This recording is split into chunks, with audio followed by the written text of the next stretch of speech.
instead of repairing yourself after you get injured, or even waiting till it comes down to being injured and you have to think about recovering from that place, right?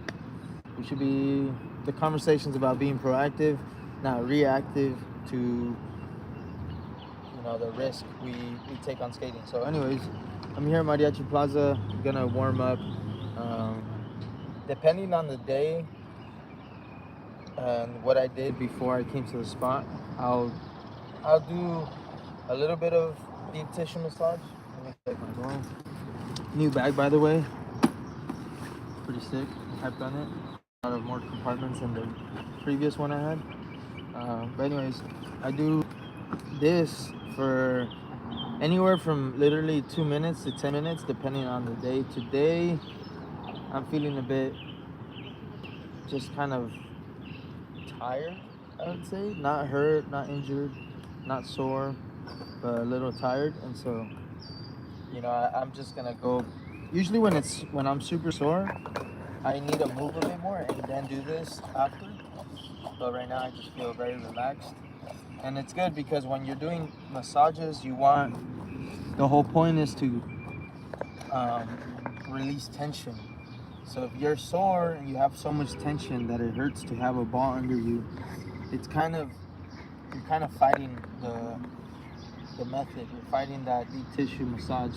So you want to do it. Did you hear that? Well, I don't know if you guys heard that, but that's called a cavitation. When you hear a pop happen after a massage uh, or decompression, it's because you're filling in the hydration, like that blood flow, and it's kind of connecting everything together. There's something called synovial fluid, so there's bubbles that build up in that fluid, and my guess it would be because things aren't flowing. Sorry, things aren't. How do you say it? They're not moving. Flowing? They're not flowing, I guess. No, but fluid. I want to use a different word. Anyways, they're not. It's not in its best state, the fluid, because it has bubbles. So you want to make sure that it flows right. Um, that can be said about your blood flow too. So, anyways, we want to make sure that we're always in mind when it comes down to doing deep tissue massage, that is the goal, because it doesn't help to put this under your muscles and be very defensive about what it should be doing, because what it's doing, it's pressurizing on your muscles and the fascia that's connected all around it, and trying to make it fire better. So instead of being hesitating a bit because you're so sore, or something up here is very restricted, it should be faster because the fascia and the muscle feels safe, basically. So that's what we want to do right now. Me just doing this, trying to put some weight on my legs. I can feel I have tension on this leg right here. So chances are I saw a video explaining that you should always start from the foot up, because sometimes, and I've experienced this, where I'm like, just doing some deep tissue massage on this part, and then I move up and I feel like a cavitation, or like if I decompress from the neck, or I feel a sense of relief up here. And I was like, what the hell is that about? So I don't need to go into the science to explain to myself that makes sense, right? So I start at the foot, and then once I feel like nothing's I'm not gaining any more mobility from that foot in that moment, I'll go to the lower calf, the tibialis, this inner part, because I feel very sore sometimes from there. Um, that the groin area. So obviously this isn't the best way to apply the pressure, but it works. I know what I should feel. Doing that itself, honestly, helped a little with the ankle. I still feel sore here. And it sounds dumb, or it may look. I got a question. You got a question? What's the question? Someone said, "Hi. How about the weather in the United States of America? How do you doing today? Are you okay?" The weather's good. It was raining a couple of days, and I didn't like that. Should we show the weather? But we need to appreciate all parts of life. So I'm learning how to appreciate the rain a bit more. But I'm doing great. Hope you're doing great too, man. Anyways, going back to thanks for the question. Sorry, it's because I get very distracted, so I just want to make sure I don't forget what I'm trying to say. Appreciate you though. Anyways, I go to the glute, between the glute and the hamstring, and I kind of relieve the tension that is built up there from sitting down, because as we sit down and flex our knees, this part, our hamstrings, and many other parts of our body shorten. And if we're there for a long period of time,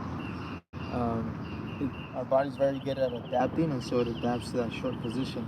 So we want to make sure that instead of stretching it and forcing it to elongate again, we have to slowly place pressure on the muscle and parts of it, so that it can basically open up. You know, think about, like, I'm like this because I'm trying to protect myself from anything, and then I realize little by little from good pressure that I can open up. That's kind of what you need to do with your muscles. You need to first find out what part of your body is like very tense, and then apply the pressure in the way it's needed, so that it can feel safe and comfortable to, expand and resume to its best state. Because that way, when you go skating, you can fire it in the most efficient way. You can use this much muscle instead of using this much muscle. You can use muscle that's like not afraid to punch, versus a muscle that's kind of like half-assing the punch. If that makes sense. So I'll do this for 5 to 10 minutes, depending on who's here. Obviously, sometimes I get super hyped and I just get through the session. But if I'm by myself, I'll most likely sit like for 10-15 minutes, and then do this in between. I'll check out some spots in the back, lower back, and then day like today, I got some shoes yesterday. Shout out Inner City. They're the Jamie Foy's 480s. I like the 306 way better. They just didn't have any 306 or 440s, so I kind of went with the 480s.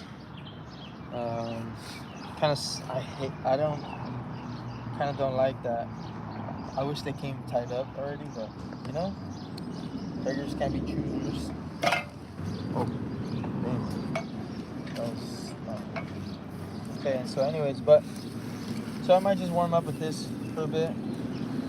I put these in the bag because the shoes are super dirty, and I want to be a bit more hygienic when it comes down to my setup. Feel more presentable, especially because I'm coaching. I don't want to show up with a messed up bag or something, or just like everything scattered in there. I'll try to make it a bit more organized now. But it's a struggle, it's a learning curve. So I'm pretty proud that I'm using up this side. This is my switch side, like this.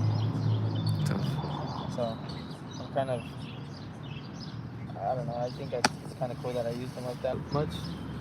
Trust me, I would have, if I could, I would have skated new ones, but it is what it is. Gotta work with what you got, and I made the most of these. I actually still for the warm up. I think it's pretty pair.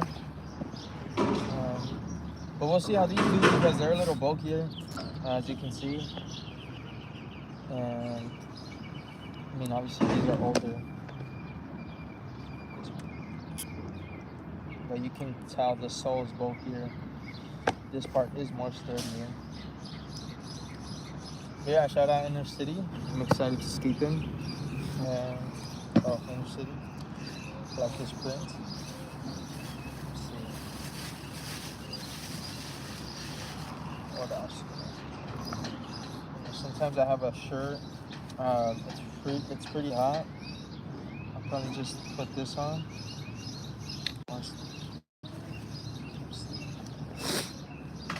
Any comments? No comments? Mm-mm. Nice. Way in the beginning of the live stream, Jack Pep said hello. What's up? And Hello? Jack Pep. What's up, Jack Pep? Hello, bro. I think I should put sunscreen on. Probably put it in a bit. Diamond spread. Where's my But yeah. That, appreciate the comment. The weather's good. And hello to you, Jack Pep. Till next time. Check out Inner City. Keep going. Or just you could end it.